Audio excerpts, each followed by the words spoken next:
فرمایا کہ وَإِن كَادُوا لِيَسْتَفِزُّوكَ مِنَ الْأَرْضِ لِيُخْرِجُوكَ مِنْهَا،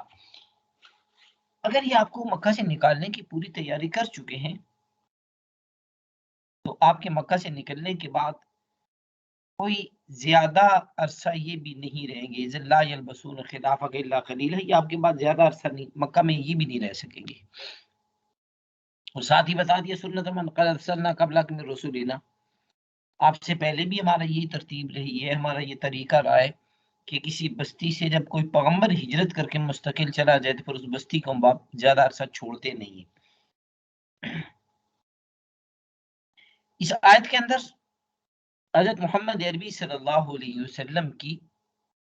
ہجرت کی، یعنی آپ صلی اللہ علیہ وسلم کو مکہ سے نکالنے کی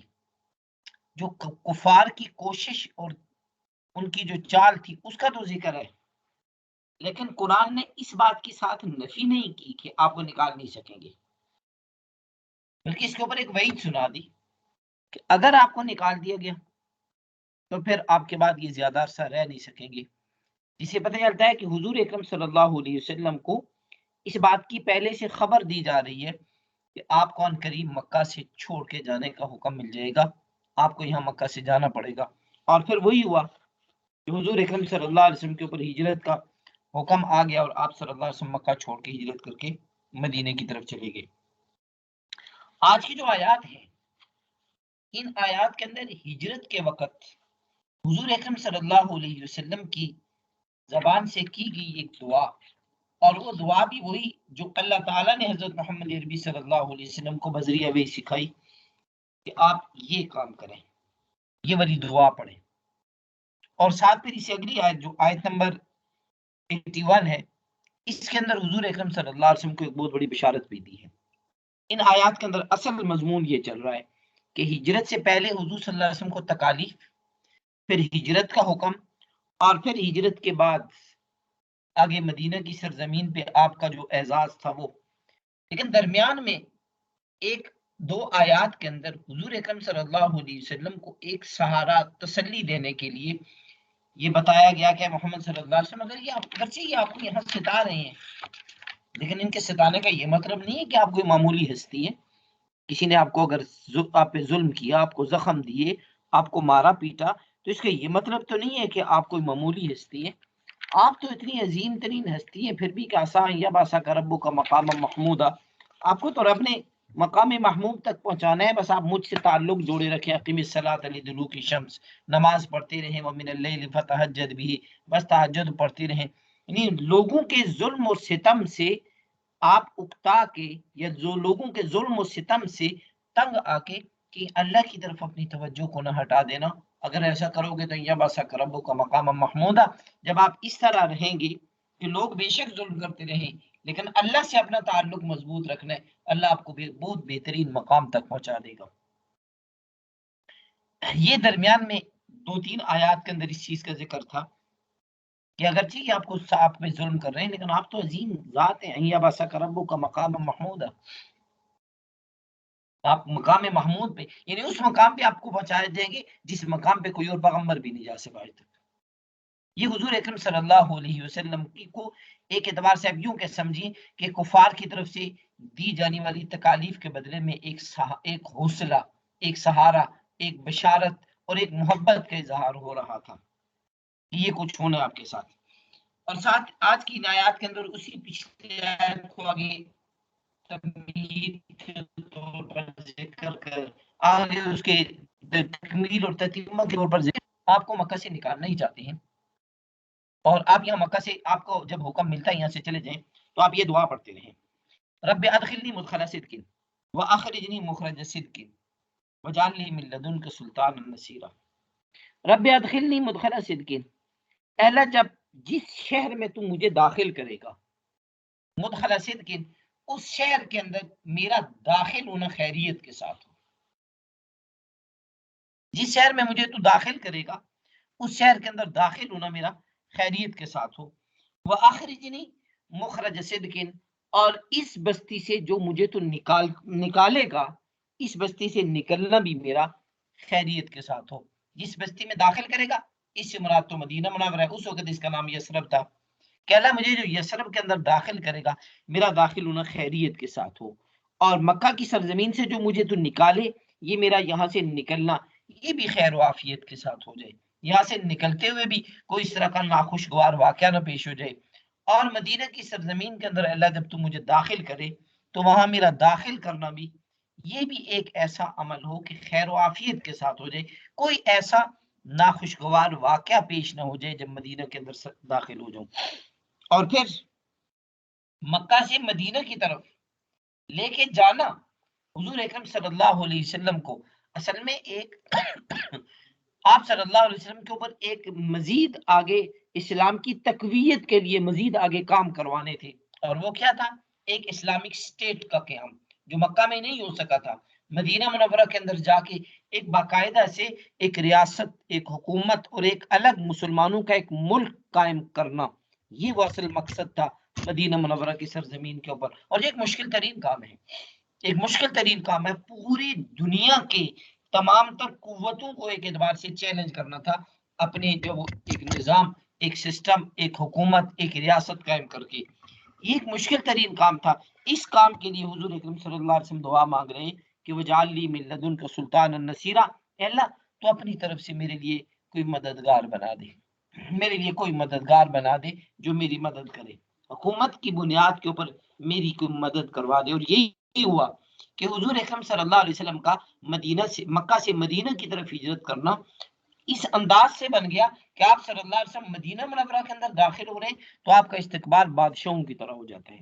جیسے بادشاہوں کا استقبال ہوتا ہے اس طرح سے آپ صلی اللہ علیہ وسلم کا استقبال ہوا۔ اور اس مدینہ میں داخل ہونے کے بعد مدینہ کے جو دو بڑے بڑے قبائل تھے اوس اور خزرج، ان دونوں قبیلوں نے حضور اکرم صلی اللہ علیہ وسلم کو اپنا سربراہ، اپنا بادشاہ، اپنا حاکم، اپنا حکمران تسلیم کر لیا، اور جو باقی جو دو یہودیوں کے قبیلے تھے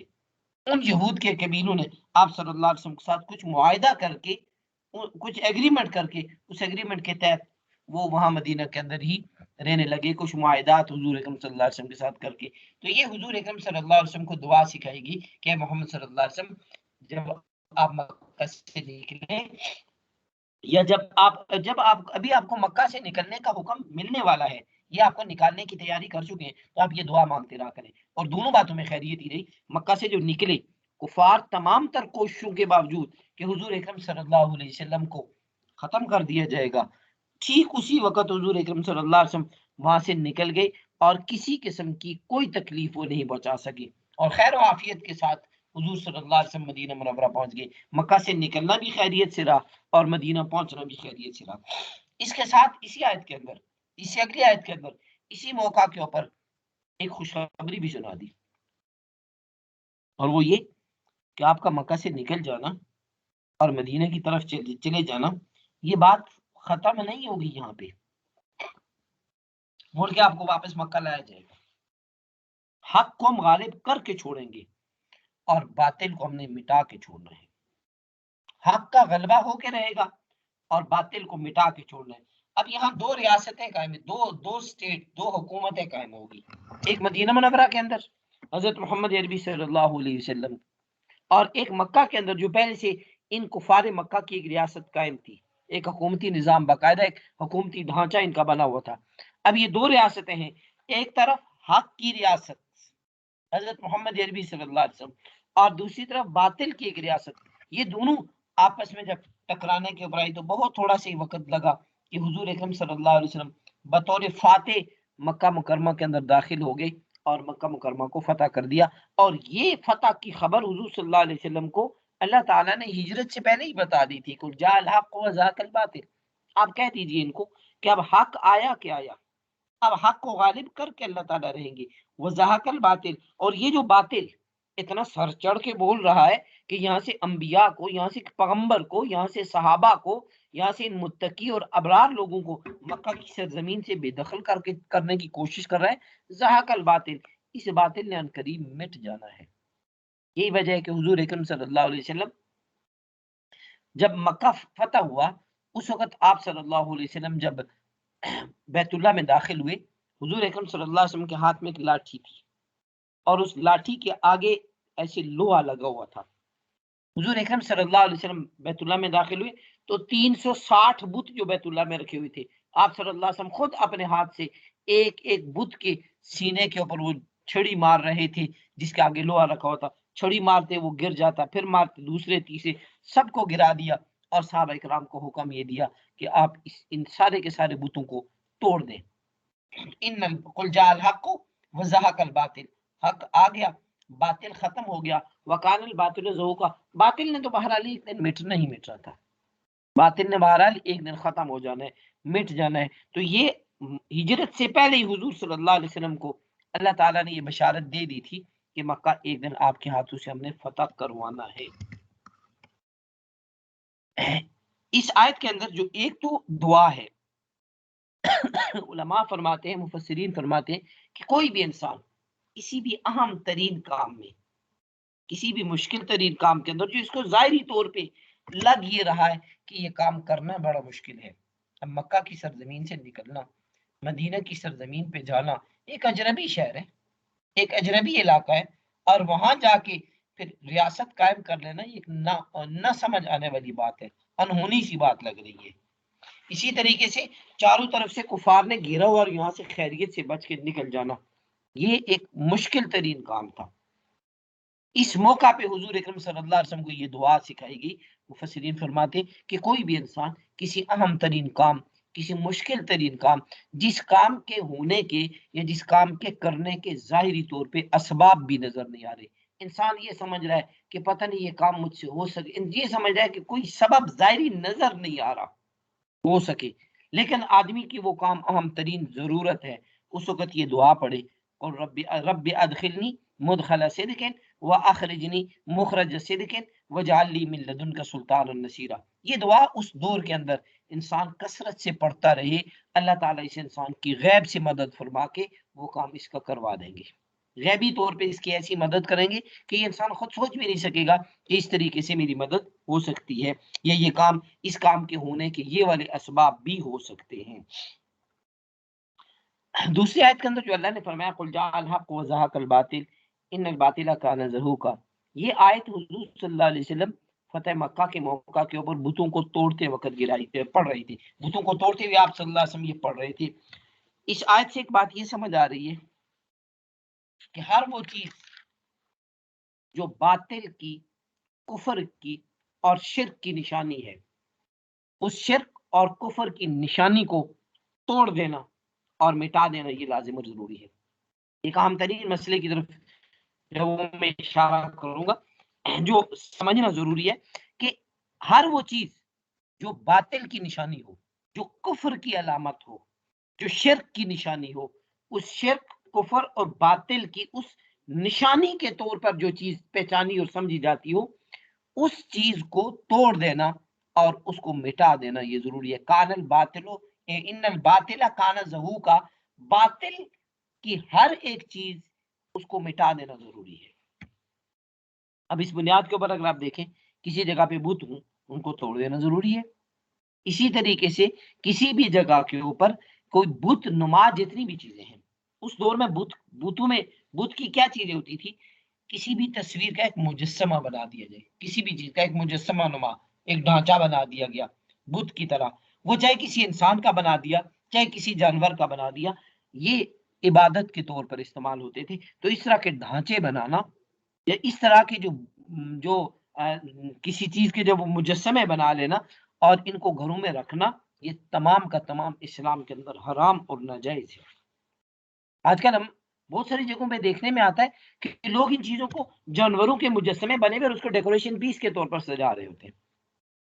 بعض مجسمے ایسے بنے ہوئے کہ جن مجسموں کو بچوں کے کھلونے کے طور پر استعمال کیا جا رہا ہوتا ہے اور وہ کسی جانور کا مجسمہ ہوتا ہے، اس کو توڑ دینا ضروری ہے۔ قرآن کہہ رہا ہے وَكَانَ الْبَاطِلُ إِنَّ الْبَاطِلَ كَانَ زَهُوقًا، إِنَّ الْبَاطِلَ كَانَ زَهُوقًا، باطل کو مٹا دینا چاہیے، باطل اس قابل ہے کہ اس کو توڑ دیا جائے، اس کو مٹا دیا جائے۔ تو ایسی چیزیں اگر گھروں کے اندر موجود ہوں تو ان چیزوں کا گھروں سے ختم کر دینا ضروری ہے۔ اور اگر کہیں بھی اپنے گھروں کو سجانے، سجاوٹ اور اس طرح کی چیزوں کے لیے، اگر ہر انسان ہے اس کی چاہت ہوتی ہے کہ میرا گھر تھوڑا سجا ہوا ہو، تھوڑا خوبصورت ہو، جائز حد تک کر لینے میں کوئی حرج نہیں ہے، لیکن ڈیکوریشن پیس اور سینریاں اور پردے اور یہ وہ چیزیں، ان کو اس دھیان اور خیال کے ساتھ انسان رکھے کہ اس کے اوپر کوئی اس طرح کی چیز نہ ہو جو چیز اسلام کے اندر ناجائز قرار دی گئی ہے۔ ہم سینریاں بھی لگا دیتے ہیں اس میں تصاویر کی صورت میں، ڈیکوریشن پیس ہوں گے ان کے اندر، اور یہ وہ بت ہی تھے نا، چاہے وہ انسان کی شکل کا بت ہو تو وہ بت ہے، چاہے وہ کسی جانور کی شکل کا بت ہو تو وہ بت ہے۔ ان چیزوں کو، چاہے وہ پیتل کا بنا ہوا ہو، چاہے سنگ مرمر کا بنا ہوا ہو، یا کسی بھی چیز کا بنا ہو، ان چیزوں کو مٹا دینا ضروری، ان چیزوں کو گھروں سے ختم کرنا ضروری ہے۔ جی کوئی سوال ہو تو پوچھ لیجیے۔